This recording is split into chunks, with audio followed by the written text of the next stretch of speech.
bel ya. Banyak kan bel.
Akan diuraikan oleh Al-Mukarram wal-Muhtaram Al-Habib Sagaf bin Mahdi bin Syekh Abu Bakar bin Salim. Kepadanya dengan segala hormat dipersilahkan.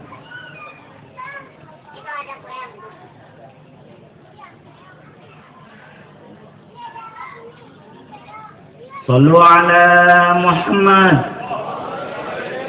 Sallu ala Muhammad.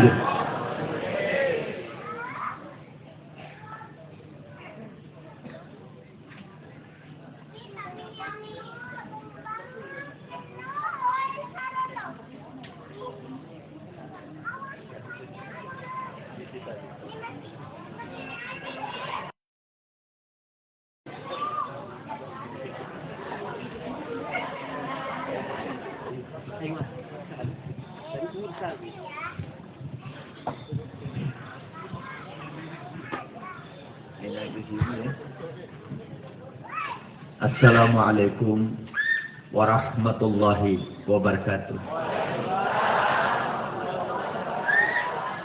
Alhamdulillahi rabbil alamin.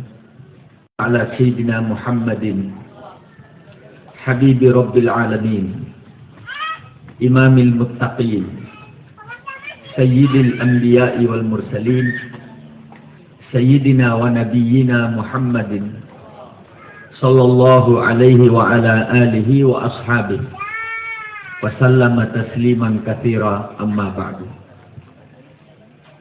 Yang saya cintai dan yang saya muliakan, guru kita bersama Asy-Syekhul Kabir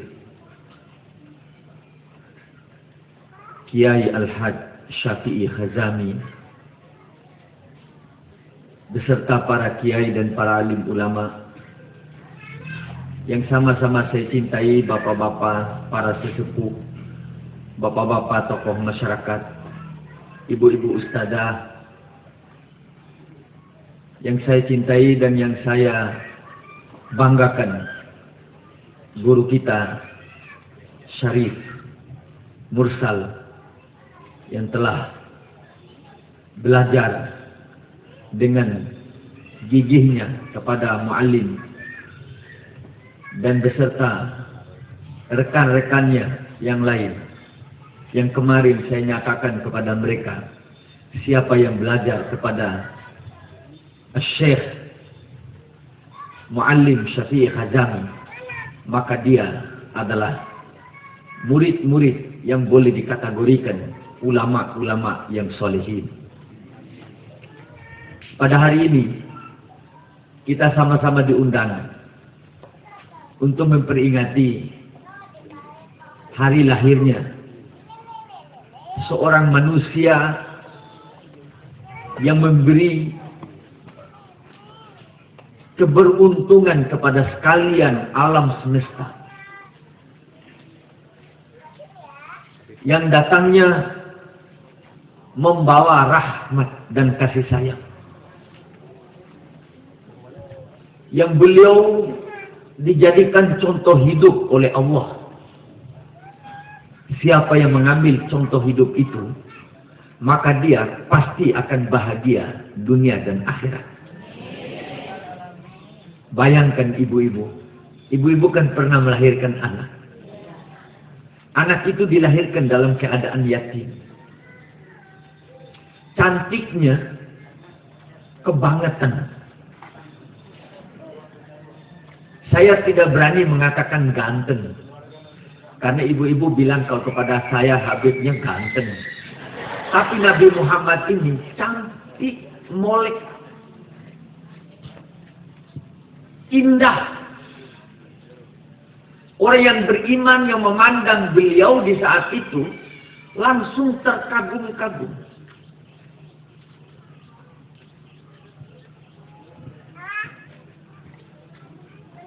Coba-coba ibu pikirkan dan renungkan. Bagaimana seandainya seorang ibu mempunyai anak secantik itu? Pasti ibu akan menggendong dan membuainya. Aduh, anakku cantik. Bibirnya ibu-ibu colek-colek, ya kan? Masya Allah, Masya Allah. Terus anak ini diberikan kepada orang untuk dipelihara. Yang tadi ibunya itu terkagum-kagum sampai lupa kalau sudah melahirkan anak.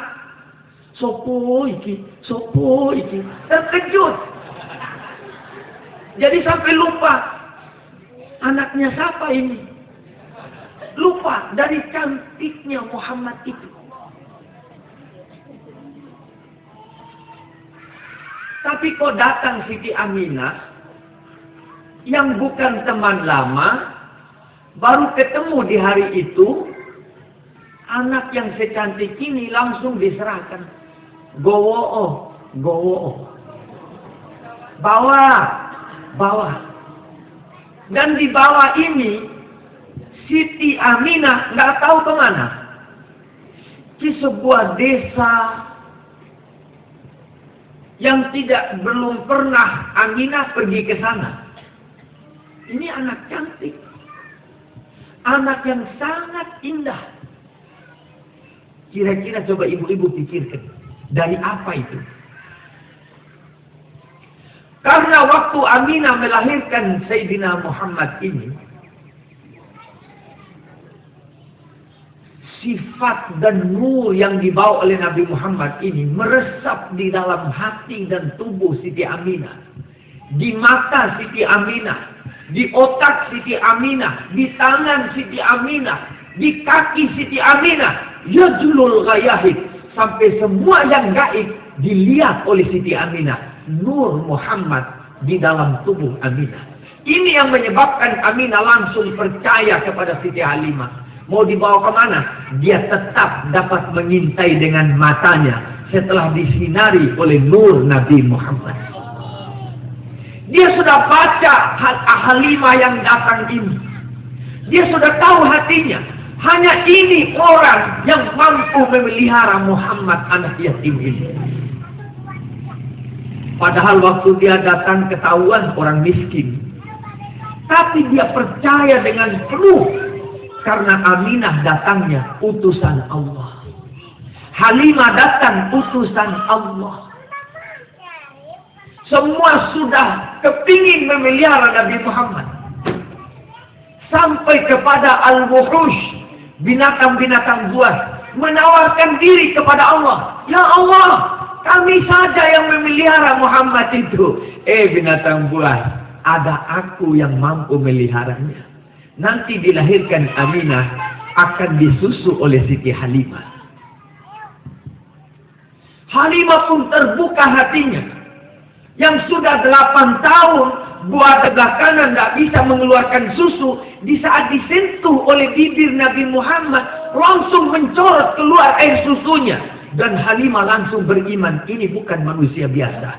Basyarun lakal basyar. Manusia yang tidak seperti manusia kita. Kemarin di majelis Maulid Nabi Muhammad di Kebayoran, seorang kiai membawa sebuah ayat. Qul innama ana basyarum mithlukum yuha ilai. pemberitahuan dari Allah. Muhammad, kasih tahu manusia bahwa kau itu adalah bashar seperti kamu, tapi diwahyukan kepadaku oleh Allah akan firman-Nya. Bashar itu pengambilan daripada kata-kata bashar ini, kulit. Kalau kita disentuh oleh suami kita, gerinding bulu kita. Suaminya menyentuh. Suami juga diraba oleh istrinya di dada. Itu suamiku baru datang. Ya Bu, ke bawah lagi Bu, ke bawah lagi Bu. Bashar, kulit yang merasa kena api, yang kita rasa panas, itu kulit yang panas. Yang sakit itu kulit. Berarti manusia yang datang ini baru muncul di zaman jahiliyah itu, yaitu Muhammad membawa manusia yang sangat berperasaan tinggi. Asy'urul uzmah hanya pada diri Nabi Muhammad. Di saat itu manusia belum punya perasaan. Karena itu manusia dijual dengan harga murah. Apa yang mereka mau? Nggak ada perasaan. Ini manusia yang harus dimuliakan, yang harus dihormati, yang bisa dididik untuk menjadi orang yang lebih bagus. Nggak ada perasaan itu. Hanya mereka tahu bahwa diri mereka manusia. Ini manusia, sampah, dijual dengan harga murah. Mereka mau telanjang bulat. Nggak ada yang menegur. Belum punya perasaan. Telanjang dia. Malah yang melihat menepuk tangan. Hebat, hebat. Karena nggak ada perasaan. Tapi sekarang coba-coba dia berjoget seperti tadi malam. Ibu-ibu nonton TV tadi malam. Pertunjukan Inul dan Anissa Bahar. Ibu-ibu nggak nonton tadi malam. Aku ketinggalan zaman. Saya nonton. Murid saya berkata, Habib ini sufi kok nonton yang begini-begini. Saya berkata, ini saya di waktu ini saya melihat ini manusia yang belum punya perasaan. Bagaimana kalau seorang wanita berkantang di depan umum puluhan ribu yang nonton, tidak ada perasaan dia, berarti dia bukan bashar. Hanya manusia yang mau melampiaskan nafsunya. Tapi Nabi Muhammad ini diberitahu oleh Allah, ini bashar. Muhammad ini bashar, wahai orang Makkah yang tidak punya perasaan. Bashar. Datang Habib Ali berkata, basyarun lakal bashar. Setelah kita menerima pendidikan dan ajaran Nabi Muhammad, berperasaan kita. Melihat anak kita, kita sayangi. Melihat diri kita, kita sayangi. Aduh. Anakku. Ya Bu ya, waktu anak-anak kita kecil kita pangku. Kita usap mukanya, padahal jelek.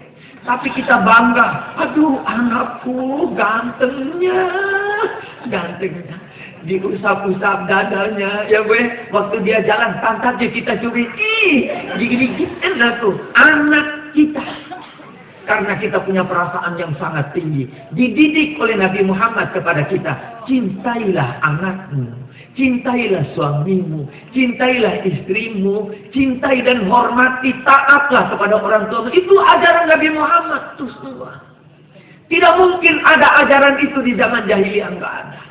Seorang ayah boleh membunuh anaknya. Anak boleh menyepak kepala orang tuanya. Karena tidak bashar dia. Waktu itu dia insan. Muhammad Rasulullah ini mengajar kita. Sekarang apa yang kita buat? Setelah kita punya perasaan, setelah kita tidak punya anak baby lagi, yang kita bisa colek-colek, yang kita bisa usap-usap. Kita usap, kita punya diri. Kita gendong, kita punya diri ini. Sore-sore ibu duduk-duduk di depan jendela, ya toh? Melihat matahari mau terbenam. Ibu gendong, ibu punya diri. Aduh, diriku. Diusap-usap, aduh diriku, kapan kau jadi taat? Dicolek itu dia, aduh bibirnya diriku, dicolek-colek. Kapan menjadi orang yang ibadat yang tinggi kepada Allah? Kapan bibir ini dipakai berzikir? Kapan lidahmu yang bagus itu dipakai untuk membaca selawat? Itu tiap hari harus kita mampu mendidik kita punya diri. Itu semuanya ajaran Rasulullah untuk mengantar kita ke Shiratal Mustaqim. Jalan yang lurus itu, jalan yang indah, yang bagus, yang penuh dengan dedikasi. yang mengantar kita kepada tujuan akhir daripada kehidupan, berjumpa dengan Allah. Kemudian di sana Allah menyambut kita. Aduh hambaku, gantengnya kamu. Dicolek sama Allah SWT. Datang ibu-ibu, diusap kepalanya, ya gue, Allah masuk ke surgaku. Aduh, jika kita mempunyai perasaan seperti ini, lalu kita kembali kepada alam yang kita hanya kagumi sementara, keindahan rumah yang sementara, keindahan dan kebagusan mobil yang sementara, kenikmatan maksiat yang sebentar. Alangkah ruginya manusia itu. Rugi besar. Rugi besar. Sangat besar. Coba ibu-ibu sekarang gendong dirinya itu. Ibu duduk sekarang, dirinya digendong. Aduh, diriku. Mau kemana kau? Saya mau ke mall. Ojo. Bikin sebuah tempat di dalam rumah itu. Walaupun 2 meter kali 2 meter. Untuk duduk munajat kepada Allah. Tidak ada kenikmatan seperti kenikmatannya munajat. Menangislah kepada Allah itu. Inilah yang diajarkan oleh Allah kepada Nabi Muhammad. Dia lihat keadaan kebobrokan manusia itu. Dia lari munajat ke Gua Hira. Gua Hira itu ya 2 meter kali 1 meter sebenarnya. Hanya cukup untuk duduk 1 orang dan berdiri 1 orang. Dia beribadat, munajat. Nikmat munajatnya itu menggugah hatinya. Tidak ada yang disembah kecuali Allah. Tidak ada yang disembah kecuali Allah. Tidak ada yang disembah kecuali Allah. Begitu yang ikrar di dalam hatinya itu. Bunyi di dalam hatinya. Kemudian dia ucapkan La ilaha illallah. Isbat dia. Goncang arasnya Allah. Nggak ada yang menyebut Allah di tanah Makkah. Ada satu di puncak gunung Gua Hira. Anak yang dilahirkan dalam keadaan yatim. Yang tidak pernah duduk di bangku sekolah. Dan tidak pernah ada satu mulut guru yang mengajar dia untuk mengenal Allah. Dengan munajatnya dia menjadi orang yang terdekat dengan Allah. Yang bisa menggugah dan merobek petala langit 7 lapis itu. Sehingga Allah perintahkan Jibril turun untuk membawa wahyu kepada Muhammad. Iqra bismi rabbikal ladzi khalaq. Awal pendidikan Allah untuk Nabi Muhammad. Yang menjadi contoh pendidikan bagi kita. Membaca. Jangan tak membaca. Beli buku baca. Tidak bisa dibaca. Pergi ke mu'alim. Dekat. Masih pumpung masih bisa. Pergi ke ustaz. Ustaz ini saya tolong bacakan kitab ini. Oh ini gundul, saya nggak bisa baca. Tuyul, kitab tuyul ini. Ini ada guru ahlinya. Pergi kepada Kiai Syafi'i Hazami sana. Belajar di sana, ngaji. Beliau masih mampu berjalan ke sana kemari. Mengembangkan ajaran Nabi Muhammad itu. Orang mencari-cari. Siapa yang paling dicintai Allah ya? Di sini. Ada di sana itu tidak pakai baju. Sudah 20 tahun tak pakai baju, hanya sarung doang. Kelihatan udun-udunnya. Apa ini? Apa? Hah? Polo hijau.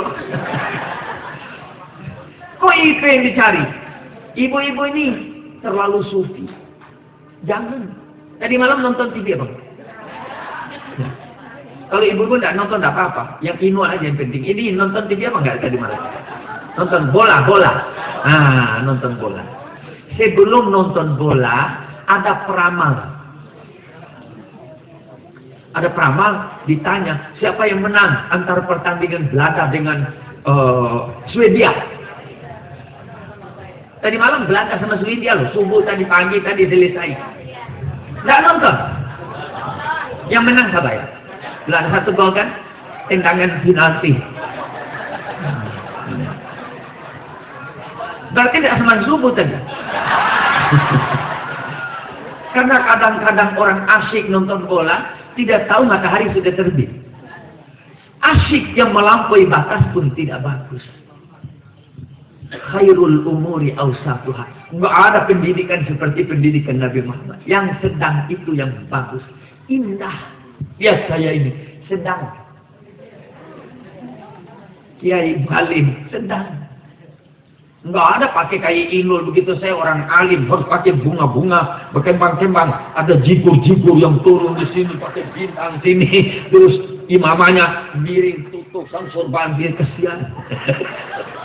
Kata khairul umuri awsatuha. Jangan terlalu melampaui batas. Enggak suka Allah. Wala ta'tadu innallaha la yuhibbul mu'tadin.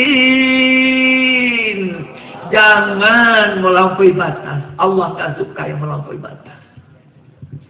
Kalau ada mobil yang harga 400 juta cukup, jangan beli yang 800. Itu Mercy. Uang banyak, 400 sisakan.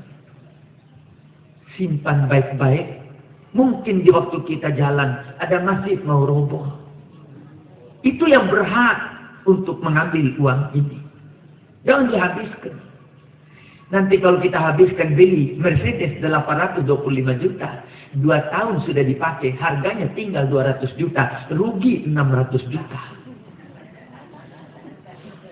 Tapi yang 400 juta yang kita pakai untuk membangun masjid yang mau roboh, sekolah yang mau roboh, sampai kiamat kita ketemu dengan Allah.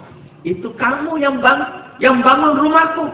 Benar ya Allah, sudah kusiapkan rumah kamu di dalam surgaku. Man bana masjidan lillah, banallahu lahu baitan fil jannah. Ada rumah yang sudah disiapkan. Beli Mercedes 800 juta. Kembali harga 200 juta. Ketemu Allah. Kemana uang 600 juta? Rugi ya Allah. Mercedesnya sudah kadaluarsa. Sudah datang tahun yang baru. Berarti kamu tidak bawa apa-apa wahai hambaku. Belum dibangun rumahmu di dalam surga. Karena masjidku tidak pernah kau bangun di permukaan bumi. Allah Ta'ala sangat sayang dengan kita. Dengan kudrat dan iradatnya, semuanya itu untuk mengingatkan kita. Yang baik, yang tidak baik yang kita terima, itu peringatan untuk kita. Saya sakit, mestinya nggak boleh sakit. Ya Syafi'i Hazali, mestinya nggak boleh sakit. Tapi Allah Ta'ala itu sangat sayang dengan hambanya. Yang sudah hebat dikasih sakit, supaya tambah hebat lagi dan dapat tinggi martabat dan pangkatnya. Yang kurang hebat seperti Siti Inyul, ya mungkin besok dia dikasih bencana. Rumah yang dipilih harga 3 miliar datang gempa di situ doang. Ambruk. Aduh, rumahku. Menjadi peringatan bagi dia. Ya Allah, sudah terlampau saya melakukan kesalahan besar kepada Tuhanku. Kembali dia ke jalan Allah. Siapa tahu dia menjadi lebih bagus daripada kita yang duduk di sini. Semua apa yang Allah Ta'ala berikan kepada kita itu adalah keindahan Allah di dalam cinta kasihnya kepada kita sebagai hambanya.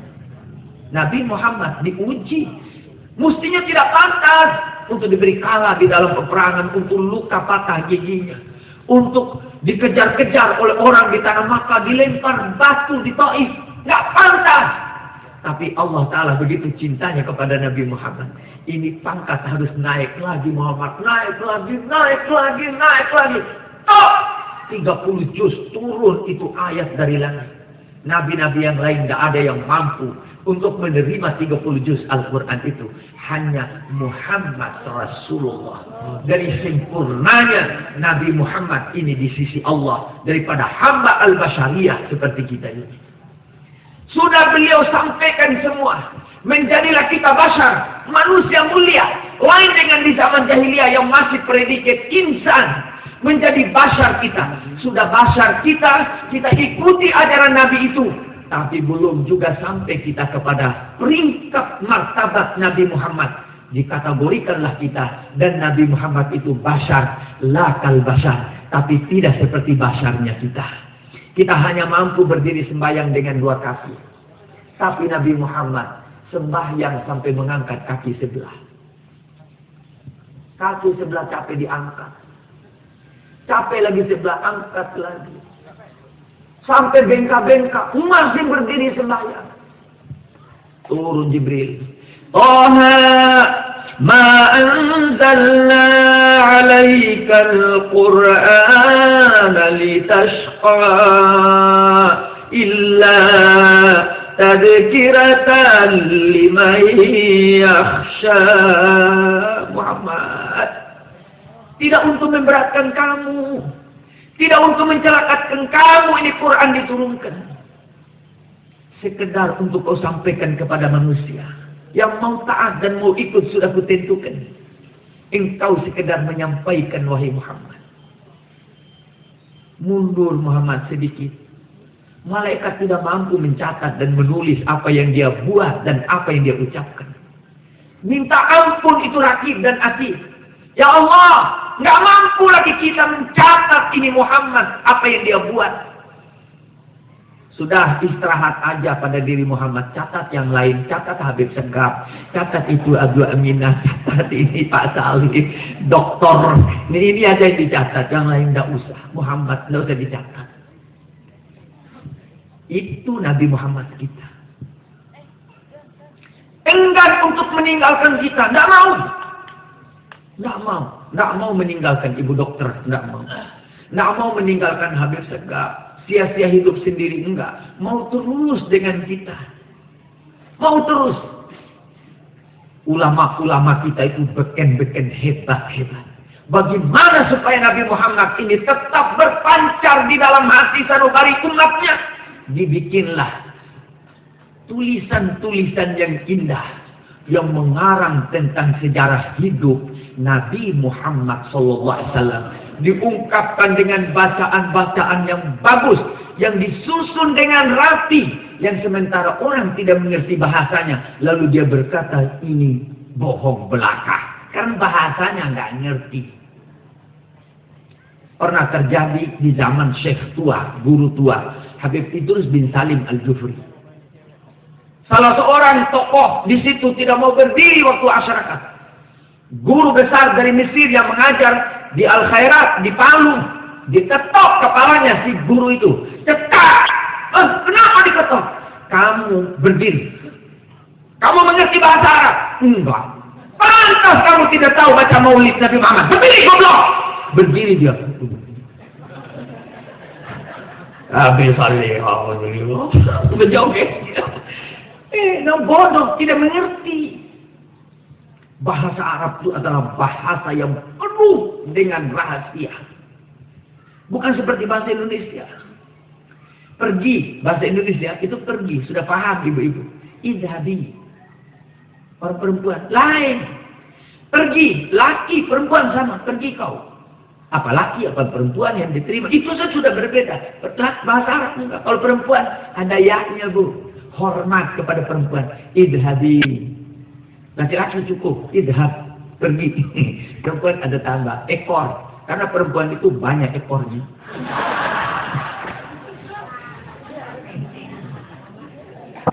Penipu yang terbesar.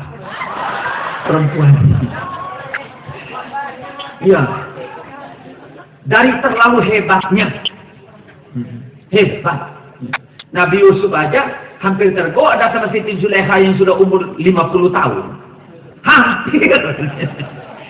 Padahal waktu itu Nabi Yusuf baru berumur 16 tahun. Dari luar biasanya wedo itu. Apalagi yang pakai sudah diindah-indah, bergoyang, berjoget, pantas puluhan ribu di lapangan ikut goyang. Kemana goyangnya di atas, dia juga goyang sampai hilang akalnya dari hebatnya penipu ini. Inna kaidahunna azim. Waspadalah wahai laki-laki.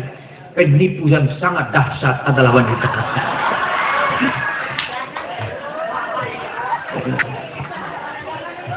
Tapi ibu-ibu jangan marah. Bukan ibu di sini. Kan saya sudah kasih contoh tadi yang joget-joget itu. Karena itu perlu waspada. Ketimbang hadir di sana kan lebih baik hadir di sini. Kita bisa ingat Allah. Ini yang perlu kita sadarkan anak-anak kita itu. Anak-anak gadis kita, anak-anak remaja kita.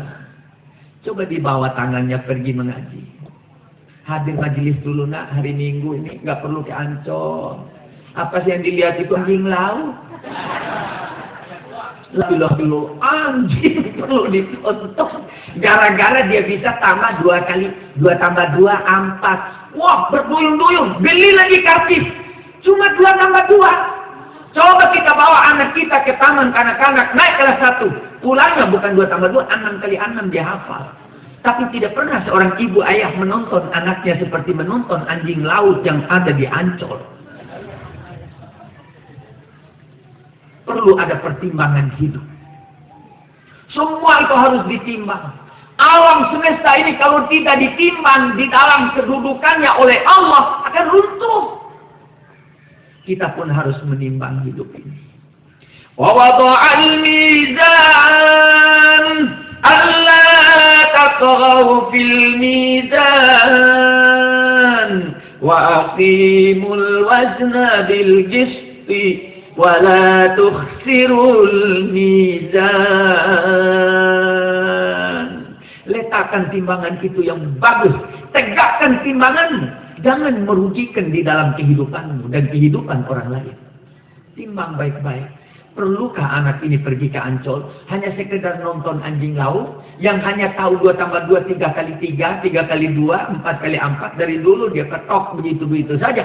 Coba cari yang lain, nggak bakal dia mampu. 125 kali 25, nggak mampu dia geleng kepalanya. Tapi anak kita sudah SMP, 25 kali 25, 625.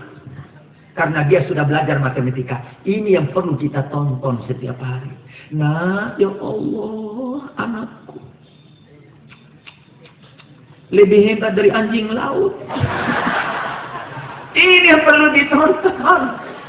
Jangan lepas mereka itu. Perlu kita jaga, perlu kita bimbing, perlu kita pegang tangannya. Seorang ayah, seorang ibu tiap pagi mencium ubun-ubun anaknya, membacakan Fatihah di kepalanya.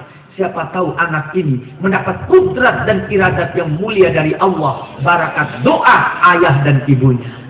Mudah-mudahan dengan maulid Nabi Muhammad SAW kita bisa kembali lagi ke jalan Rasulullah. Setiap ada maulid mesti ada barakah. Mesti ada rahmat dan kasih sayang Allah. Karena liwat Nabi Muhammad juga semua rahmat dan barakat itu diturunkan. Mudah-mudahan Allah Subhanahu wa taala memberikan rahmat kepada kita semua. Walaupun dalam keadaan bagaimana, jangan tinggalkan maulid Nabi Muhammad. Walaupun dalam keadaan perang, nuklir meledak di mana, jangan dihiraukan itu. Baca dulu maulid kepada Nabi Muhammad. Insya Allah kita akan selamat dunia dan akhirat. Mari kita membaca selawat kepada Nabi sejenak. Ya Rabbi bil Mustafa balligh maqasidana waghfir lana ma madha ya wasi'al karami. Allahumma shalli ala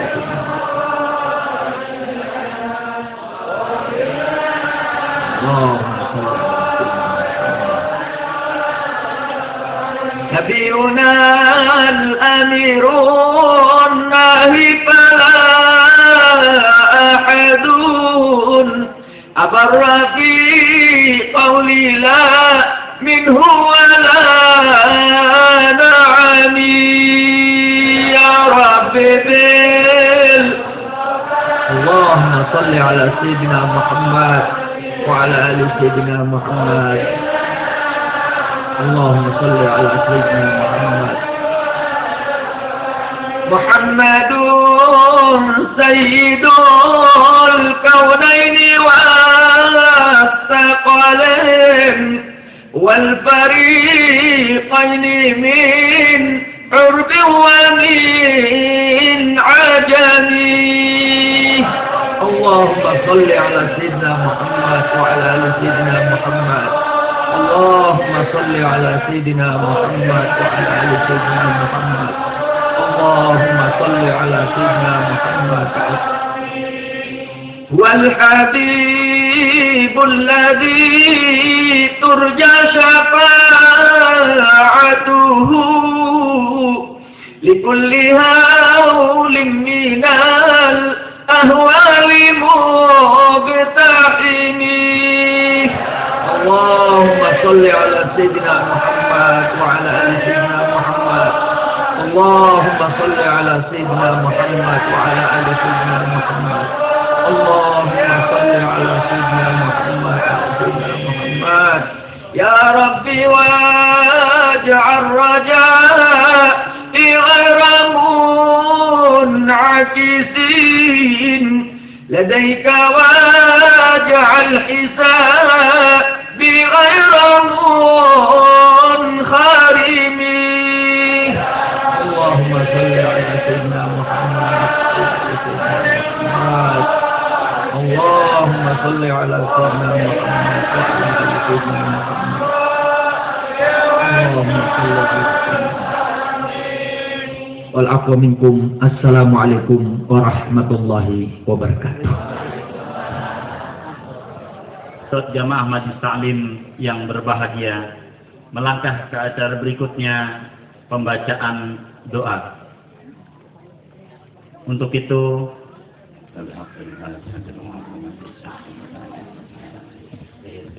وأنت تفضل علينا بكل خير وأن تجعلنا من أهل الخير وأن تعاملنا معاملتك بأهل الخير وأن تحفظنا في أدياننا وأنفسنا وأهلنا وأولادنا وأحبابنا وأصحابنا من كل محنة وفتنة وبؤس وضيق إنك ولي كل خير ومفضل من كل خير ومعطي كل خير برحمتك يا أرحم الراحمين. اللهم نبر محوالنا وحسن أفعالنا وارزقنا من عدم الفقر والذل وعصمنا من البلاء والوباء والطاعون ومن شرور الأعداء والشياطين والوسط النار بالسوء. اللهم يسر لنا الانتظام في جميع الأمور الدنيوية والدينية وحسن مرادنا بالخير. اللهم باعدنا من الشر والعصيان. اللهم إنا نعوذ بك من جهد البلاء ودرك الشقاء وسوء القضاء وشماتة الأعداء. يا محول الحول والأحوال حول حالنا إلى أحسن حال. اللهم يا كثير النوال ويا خالق جميع الأفعال وفقنا لنية الخير في جميع الأقوال والأحوال. اللهم سلمنا وسلم ديننا ولا تسلب وقتنا زعيم إيماننا ولا تسلط علينا بذنوبنا من لا يخافك ولا يرحمنا وارزقنا خير الدنيا والآخرة إنك على كل شيء قدير.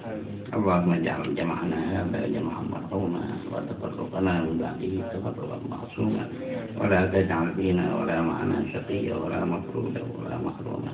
اللهم ربنا آتنا في الدنيا حسنة وفي الآخرة حسنة وقنا عذاب النار.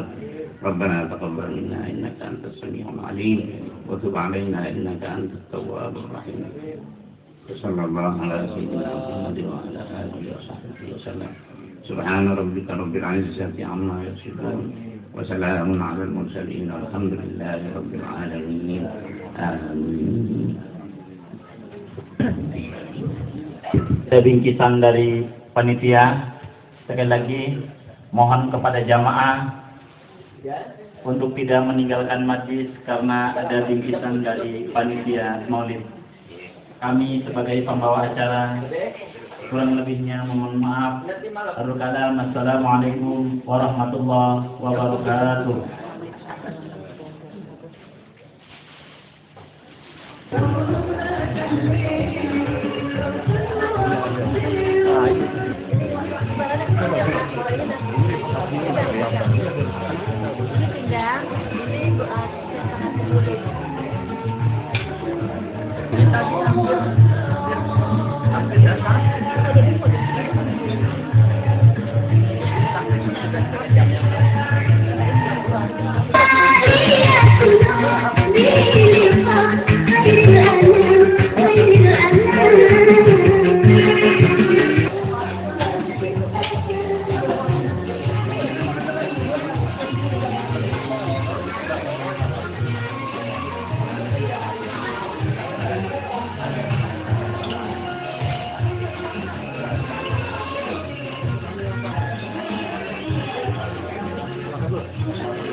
Ya, Pak.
Boleh, boleh. Anda minta foto sedikit ya.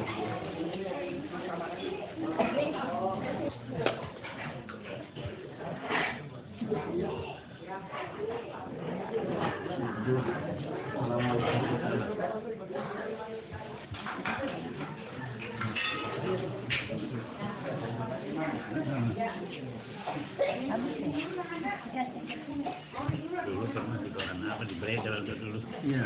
Tahun 70-an.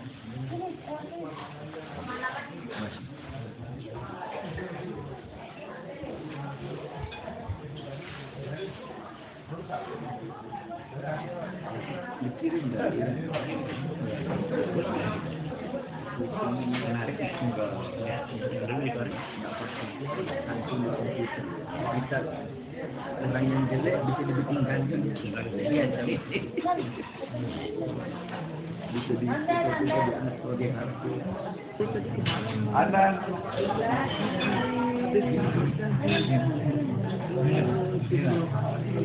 Anak tapi.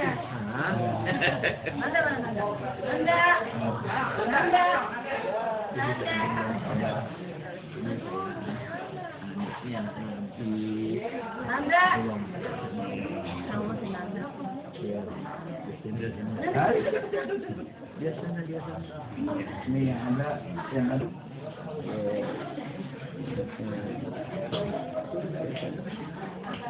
lagi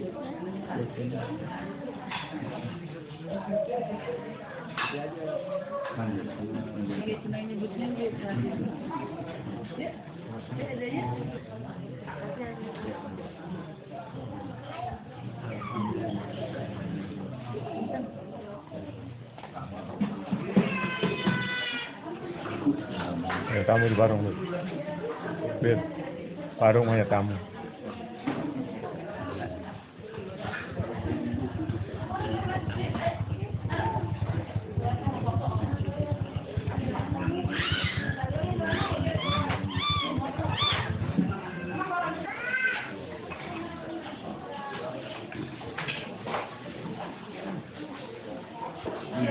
pondok besar.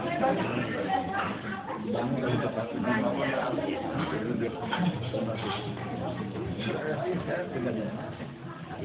NTB. Oh, sudah tinggal di Jakarta. Baru balik lagi sini. Ya, kita suruh lagi. Rajin, Tanjung Priok.